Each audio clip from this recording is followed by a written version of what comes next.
Hello Pisces, Sun, Moon, Rising, and Venus signs. Kamusta kayo? Sana po'y nasa mabuti kayong kalagayan. Welcome back po sa Star Tarot.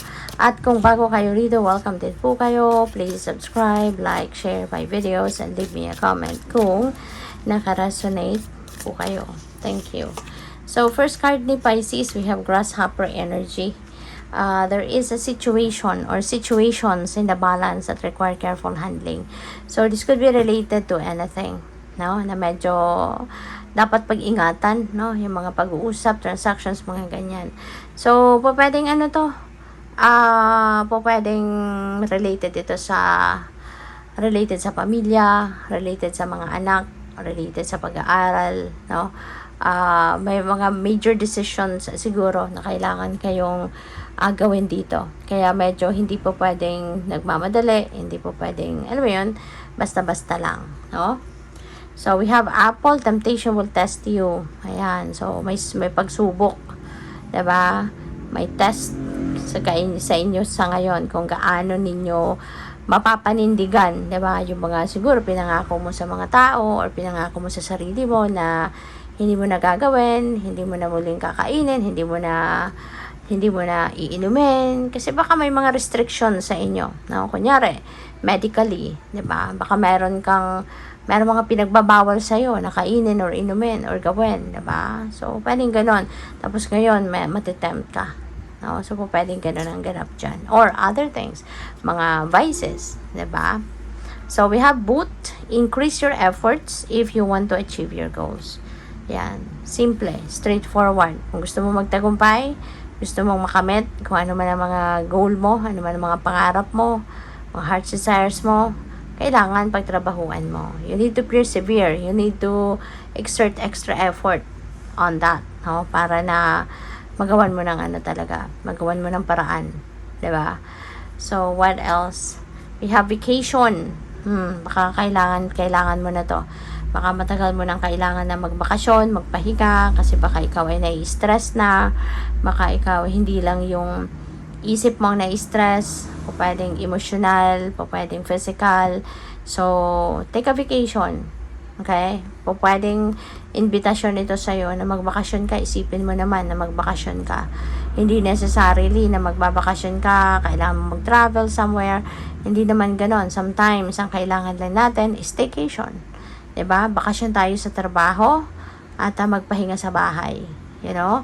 Yung mag-focus na muna sa sarili, for well-being, pag-aalaga sa sarili mo, sa katawan, yung ganon, no? So, yun. Or baka ang iba sa inyo, baka nakabook na talaga, no? Yung bakasyon nyo. We have love. Baka kasama mo yung loved one mo, or mga mahal mo sa buhay, or yung person mo dito sa bakasyon na ito.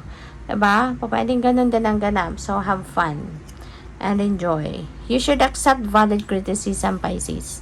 Kasi, kung valid naman yung criticism, why not? Embrace it. Kasi, di ba yung mga criticisms na yan, yung ibang tao nakakakita niyan sa atin. Kaya nagkakaroon sila ng opinion, di ba? Na gusto nilang sabihin sa atin, gusto nilang iparating sa atin because they want to help. di ba? Kasi feeling ko kung hindi ito concerned sa'yo na taong ito, hindi siya maglalakas ng loob na sabihin sa'yo kung ano man yung mga criticisms niya. No? Kung ano yung mga nakikita niyang sa pakiramdam niya, meron pang room for improvement. Diba? Kasi kung walang pakialam, yung taong yan sa'yo, wala.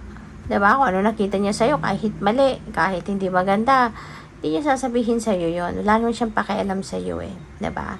Pero kung ang tao, feeling ko, mayroong pakialam sa'yo, may concern sa'yo, may love para sa'yo, 'di ba? Sasabihin niya kung ano yung criticisms niya, ano yung napapansin niya sa'yo, na pwede mo pang i-improve, na pwede mo pang magawa ng paraan para mas gumanda, mas umayos.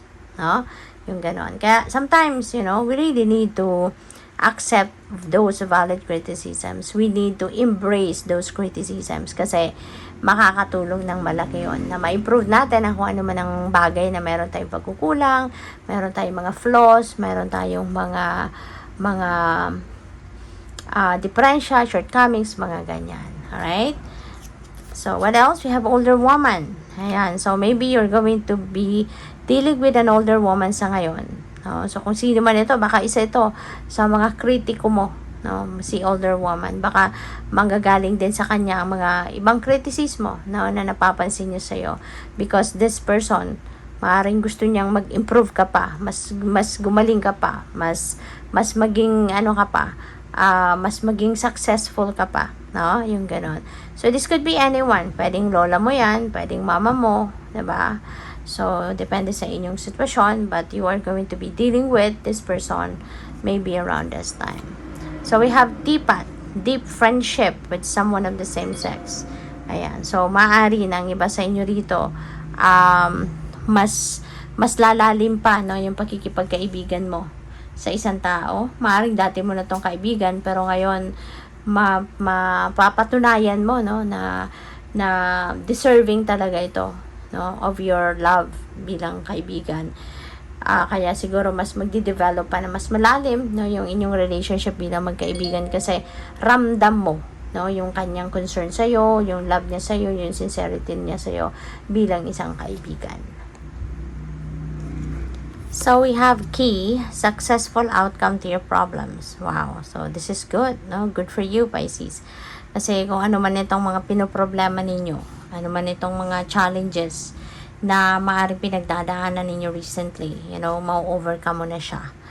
The end, diba? Diyan sa kung ano man ang pinoproblema mo, ano man yung nagpapahirap ng inyong kalooban or nagpapabigat ng inyong kalooban, diba? You're coming out of that na. So, good for you.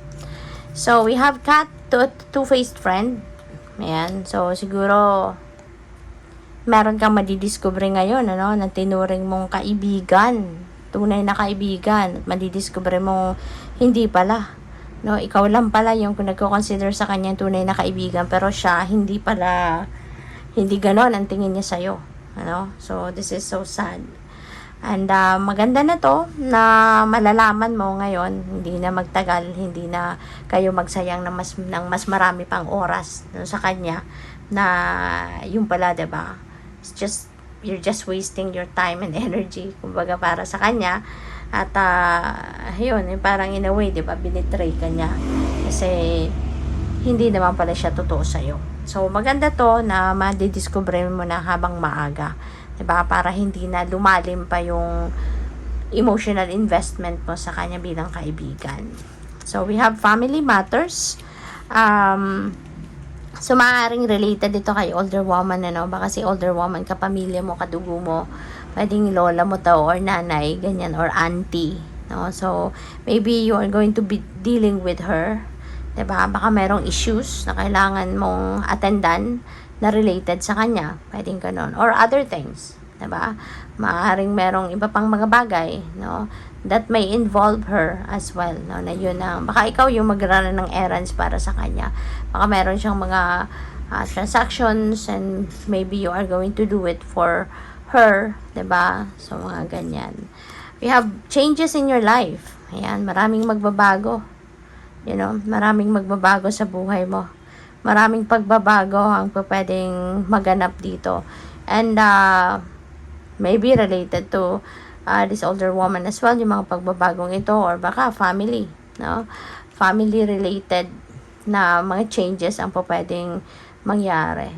So, ano kayo, Pisces?